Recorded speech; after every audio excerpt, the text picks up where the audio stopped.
नमस्कार दोस्तों, मैं भानवी स्वागत करती हूं आपका अपने चैनल में।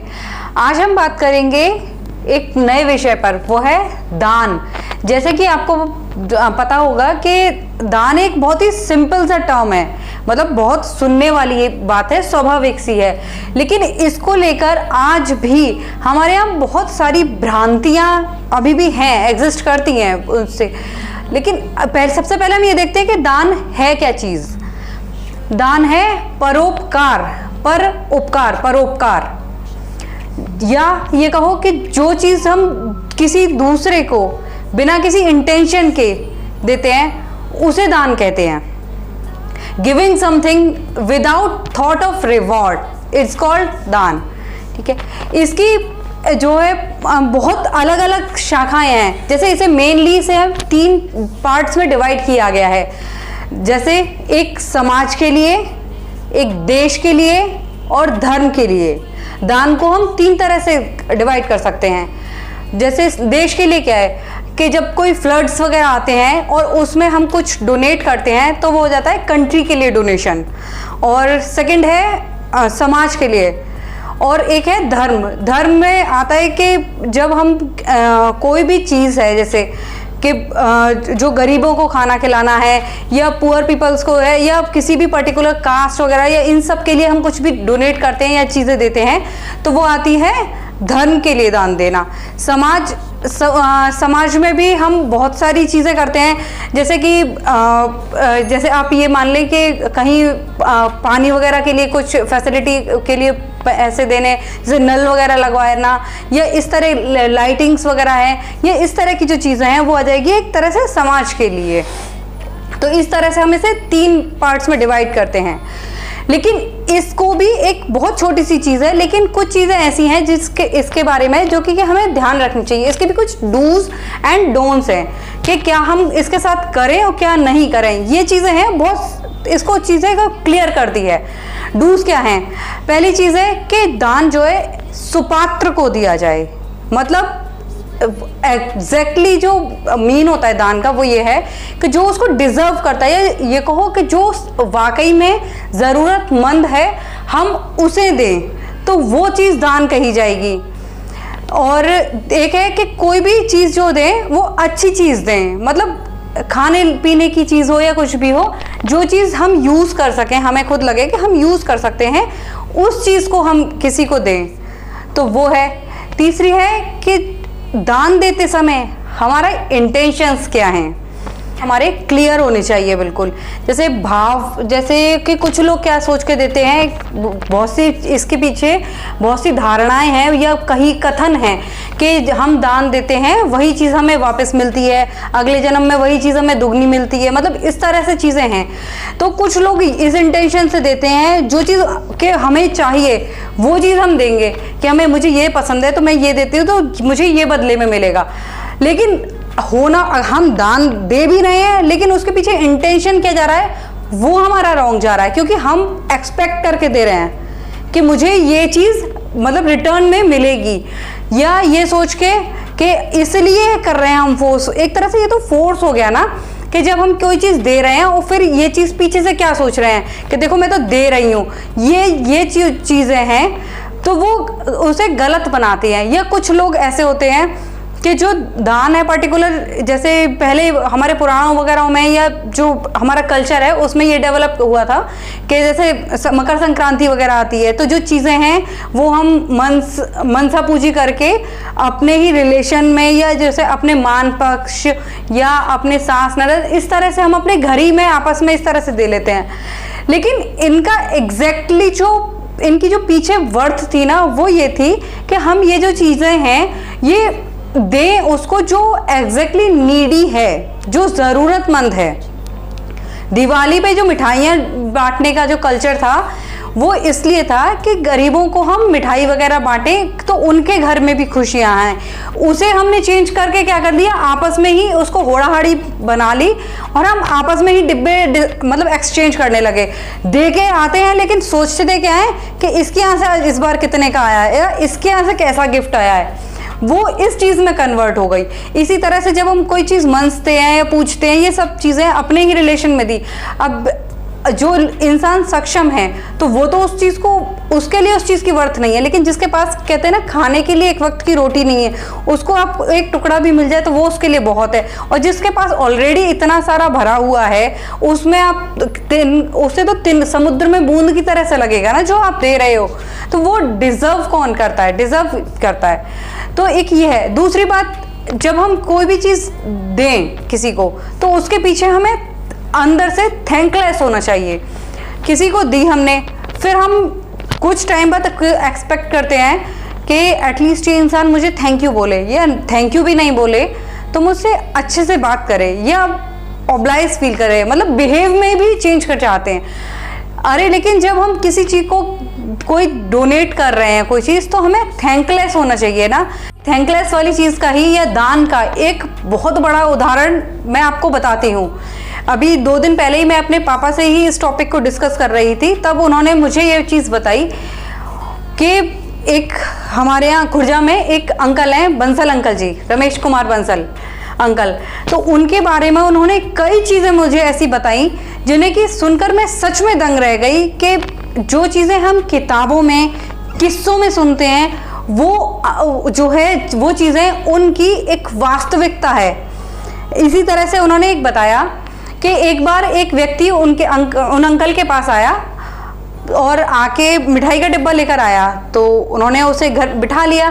तो फिर उनसे पूछा कि आप कौन है, मैं तो आपको पहचानता नहीं। तो उस सामने वाले व्यक्ति ने कहा कि मैं वो पेड़ हूँ जिसे आपने ही सींचा है। तो उन्होंने जवाब दिया कि मैं कुछ समझा नहीं, क्योंकि मैं तो तुम्हें आपको जानता भी नहीं हूँ।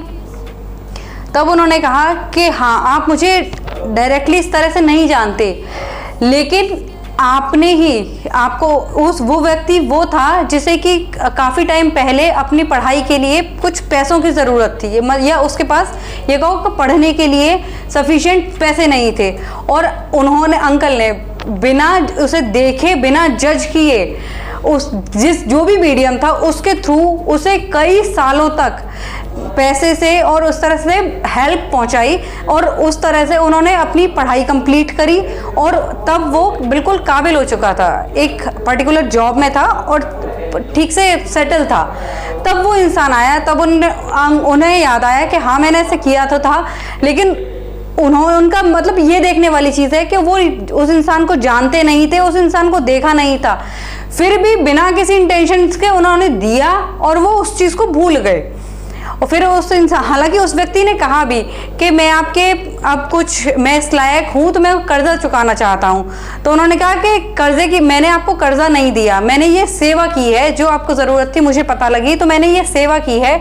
और अगर आप इस तरह से कुछ चाहते ही हैं कर्जा चुकाना, तो जैसे आपकी मैं सेवा हुई है, उस तरह से अगर आपको कभी कोई ज़रूरतमंद दिखे तो आप उसकी सेवा कीजिएगा। बस मेरा यही कहना है। तो ये एक बात है कि इंटेंशन कितना क्लियर था, या कितना एक कैपेबल भी उन्होंने देखा। ये सारी चीज़ें उन्होंने कवर की इस चीज़ में। इसी तरह से जो दान है, एक रोटेशन में हमें जो हमारी प्रॉफिट है, हमारी जो इनकम का प्रॉफिट है, उसका हमें 10% एक निकालना चाहिए। मतलब इसका एक सीधा एक रास्ता है कि हम अपना बॉक्स बना लें, उसमें जो भी हमारे प्रॉफिट का 10% है, उसमें निकाल कर कलेक्ट करते रहें, और जब भी हमें ज़रूरत दिखे कि कोई ज़रूरतमंद है तो उसमें से हम निकाल के हम उसे यूज़ कर सकें। ये एक बहुत ईजी मेथड है। ये तो गीता में भी कहा गया है कि हमारी आय का 10% हमें ईश्वर को समर्पित करना चाहिए। और ईश्वर से मतलब ये नहीं है कि हम सिर्फ मंदिरों में जाकर ही दें, जो भी ज़रूरतमंद है, चाहे कपड़े से, चाहे भोजन से, या जिस भी तरह, या किसी की शादी के लिए, जैसे भी जो भी ज़रूरतमंद है उस तरह से हम उसे दें। तो ये है, एक है कि हमें जब दान दें उस वक्त हमें जाति या धर्म ये नहीं देखना चाहिए। आज भी लोग जाति पे, धर्म पे बहुत जोर देते हैं। जब देते हैं कुछ तो ये देखते हैं अच्छा किस कास्ट को बिलोंग करता है, या कैसी कास्ट से है, या किस रिलीजन से है। लेकिन जब हम दें तो हमारे मन में ये बिल्कुल क्लियरिटी होनी चाहिए कि ये सामने वाला ज़रूरतमंद है, उसको हम दे रहे हैं। इन सब चीज़ों से हमें मतलब नहीं होना चाहिए। इसकी भी एक चीज़ मैं आपको बताती हूँ कि एक और उदाहरण मैं बताती हूँ कि इन्हीं अंकल का है, वो भी काफ़ी अच्छा लगा मुझे कि एक व्यक्ति थे, राम सहाय करके उनका कुछ नाम था, तो वो उसने काफ़ी ज़रूरत थी पैसे की, तो वो उनके पास आए कि मुझे काम की ज़रूरत है, मुझे रख लीजिए। तो अंकल ने कुछ चीज़ें पूछी, क्या क्या आप क्या क्या काम कर सकते हैं ये, तो उन्होंने उसे काम पे रख लिया। वो काम काफ़ी टाइम तक काम करते रहे, और जब काम एक दिन वो किसी के यहाँ गए तो उन्हें प्यास लगी थी, पर सामने वाला उन्हें हिचकिचाता सा नज़र आया। वो काफ़ी ठीक ठाक से लोग थे। तब उन्होंने कहा कि राम सहाय तुम बाहर चलो, मैं आ रहा हूँ। तो तब उन्होंने फिर वो सामने वाला व्यक्ति बोलता है कि आप ये क्या कर रहे हैं बंसल साहब, कि क्या हुआ, कि आपको पता है ये कौन है, ये हरिजन है, और आप इसको साथ लेकर आए हैं और आप ये सब एक्सपेक्ट कर रहे हैं। तो उन्होंने क्या हुआ, इंसान तो है ना, मेरी नज़र में वो इंसान है, जैसे मुझे प्यास लगी है वैसे उसे लगी है, तो मैं इससे ज़्यादा कुछ नहीं जानता और ना मैं इससे ज़्यादा कोई भेदभाव करता हूँ। तो बस उसके बाद में इसी तरह से वो उनके यहाँ काफ़ी टाइम तक काम करते रहे। फिर एक दिन उन्होंने देखा कि वो कुछ काम कर रहे थे और उनके पैर लड़खड़ा रहे थे। तब अंकल ने उनसे कहा कि राम सहाय अब आपकी उम्र हो चली है, अब आप रहने दीजिए, क्योंकि कभी आप गिरा पड़े या कोई दुर्घटना हो जाए मेरे यहाँ तो मुझे भी दुख होगा कि मेरे यहाँ आपके साथ ऐसा हुआ, तो अब आप रहने दीजिए। तो वो भी उन्होंने भी कहा ठीक है, वो अपने घर चले गए। फिर वो उन्होंने काम पे आना बंद कर दिया। फिर कुछ वक्त बाद अंकल ने देखा कि एक दिन वो चौराहे पर भीख मांग रहे थे। वो देखकर दंग रह गए। वो रुके और उनके पास गए कि तुम घर पे आना, और उन्हें बुला के पूछा कि आप ये क्या कर रहे थे, आप भीख मांग रहे हो, ऐसी स्थिति क्यों? तो उन्होंने कहा कि साहब मैंने कमाना बंद कर दिया, घर वाले मुझे ठीक से खाना भी नहीं देते, घर पे ना सोने देते हैं और ऐसे ही घर से बाहर निकाल देते हैं कि जाओ अपना करो, मांगो खाओ। तो अब काम में कहीं कर नहीं पा रहा तो मैं क्या करूं? तो उन्होंने कहा ठीक है। तो उनसे पूछा कि तुम्हें कितने पैसे की ज़रूरत है? तो ये बहुत सालों पहले की बात है। तो उस वक्त 30 रुपये थे। उन्होंने कहा मुझे खाने पीने के लिए अपने 30 रुपये चाहिए। उस वक्त 30 रुपये की भी बहुत ज़्यादा वैल्यू होती थी, क्योंकि काफ़ी साल पहले की बात है ये। तो उन्होंने कहा 30 रुपये की ज़रूरत है, इतने में हो जाएगा? हाँ ठीक है। तो उन्होंने कहा ठीक है, तुम हर महीने आके मुझसे तुम अपने 30 रुपये ले जाना, और लेकिन भीख मत मांगना। और आपको आश्चर्य होगा कि जब तक वो जीवित रहे बिना किसी कार्य के वो प्रति माह उन्हें 30 रुपये देते रहे। और उन्होंने आके बताया भी राम सहाय जी ने कि अब मेरे बेटा बहू मुझसे अच्छे से बिहेव करते हैं, और मैं काम अगर नहीं भी कर रहा हूँ उन्हें पैसे ले जाके देता हूँ तो मुझे घर। तो ये कितनी बड़ी बात है कि बिना किसी काम के काम करवा के तो हम किसी को फिर भी ये सोचते हैं कि कुछ आगे पीछे रुपए दे दें, लेकिन बिना किसी काम के, और वो जब तक जीवित रहे तब तक उन्हें वो पैसे देते रहे और बिना, इसमें तो कोई एक्सपेक्टेशन हो ही नहीं सकती ना कि सामने वाला मुझे कुछ देगा या करेगा। तो ऐसे ऐसे उदाहरण भी हैं हमारे साथ। अब इसके बारे में मैं बताती हूँ आपके कुछ डोन्स होते हैं। जैसे दान हम करते हैं, लेकिन इसके डोन्स क्या है, या मतलब क्या क्या चीज़ें हमें ध्यान रखनी चाहिए, क्या क्या चीज़ें हमें दान देते समय नहीं करनी चाहिए। पहली कि हम ये जब दान करें तो हमें किसी कुपात्र को नहीं देना चाहिए। कुपात्र से मतलब कि बहुत से लोग हैं कि दरवाजे पे आजकल ये ट्रैफिकिंग भी चल गया है, ह्यूमन ट्रैफिकिंग है, चाइल्ड किडनैपिंग है, ये सब भी हो रहा है इसी चीज़ों की वजह से कि लोग भीख मंगवाने के लिए बच्चों को किडनैप कर लेते हैं, या बहुत से लोग चोरी और डकैती के लिए घर घर मतलब बिल्कुल साधु का सा भेष रखते हैं, या दान के लिए मांगने के लिए आते हैं। तो हमें ये नहीं है कि बिल्कुल इतने लिबरल बन जाएं कि हर एक को हम देते चलें, वो नहीं। हमें थोड़ा सा देखना चाहिए कि कोई इसके लायक भी है या नहीं है। ये जैसे चौराहे वगैरह पे आपने देखे बहुत सारे बच्चे हैं, तो उन्हें पैसे की बजाय आप कुछ खाने पीने की चीज़ दे दो कि अगर सच में ज़रूरतमंद होगा तो खा के उसका पेट तो भरेगा। पैसे देंगे तो पैसे से, क्योंकि किडनैपिंग वगैरह ये सारे इश्यूज बहुत ज़्यादा बढ़ रहे हैं, तो ये भी चीज़ है। दूसरी चीज़, कोई भी एक्सपायरी डेट की चीज़ या कहते हैं ख़राब चीज़, या कहते हैं ना बहुत से लोग क्या करते हैं, कह रहे चीज़ थोड़ी सी ख़राब हो गई है चलो काम वाली को दे दो या बाहर दे दो। नहीं, जो चीज़ ख़राब हो गई, जिसे हम नहीं खा पा रहे हैं, ये हम इस्तेमाल नहीं कर पाए हैं, जो बेकार हो गई है, उसे किसी को नहीं देना चाहिए, वो एक दान नहीं है। तीसरी बात, उपेक्षा। हमें कुछ किसी के लिए करके उपेक्षा नहीं रखनी चाहिए। बहुत से लोग कहते हैं मैं तो देखो इतना करता हूँ या इतना कर देती हूँ, फिर भी मेरी कोई मतलब नहीं एक्सपेक्टेशन नहीं रहती कि कोई मुझे कुछ दे या कोई मुझे। जो इंसान ऐसा कहता है ना, तो ये सोच लीजिए वो तो पक्का अपने मन में कहीं ना कहीं एक्सपेक्ट लगाए बैठा है, तभी वो इंसान ऐसा कहता है। जो सक्षम है उसे मत दीजिए, वो दान नहीं है, वो दान नहीं हो सकता।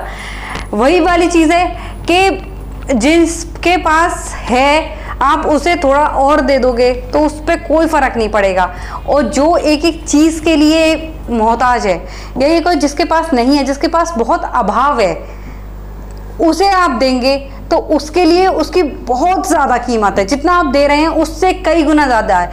जो इंसान भूखा बैठा है, उसके पास ना अभी खाने को है ना उसे दिख रहा है कि मेरे पास थोड़ी देर बाद भी कुछ खाने के लिए होगा, उसे अगर आप खाना देते हैं तो उसे देखिए कि उसे कितनी तृप्ति होगी।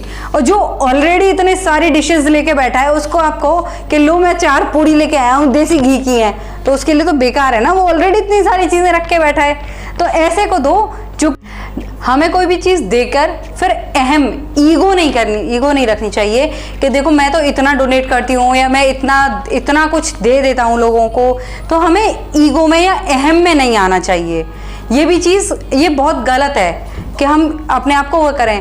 तो इसी तरह से है कि कुछ जैसे स्वामी जैसे होते थे या साधु संत थे, जैसे स्वामी देवानंद जी थे, वो रोज शाम को अपने सिर पे चप्पलें मारते थे। कि क्यों मारते रहते शाम को? कि अच्छा देकर घमंड कर रहा है, घमंड करेगा तू कि क्यों मैंने ये दिया मैंने वो दिया, चल हट। वो अपने आप को ही मारते थे कि जिससे कि जो ईगो है ना वो डाउन आए, वो ईगो में अहम में ना आए कभी, वो उनका था।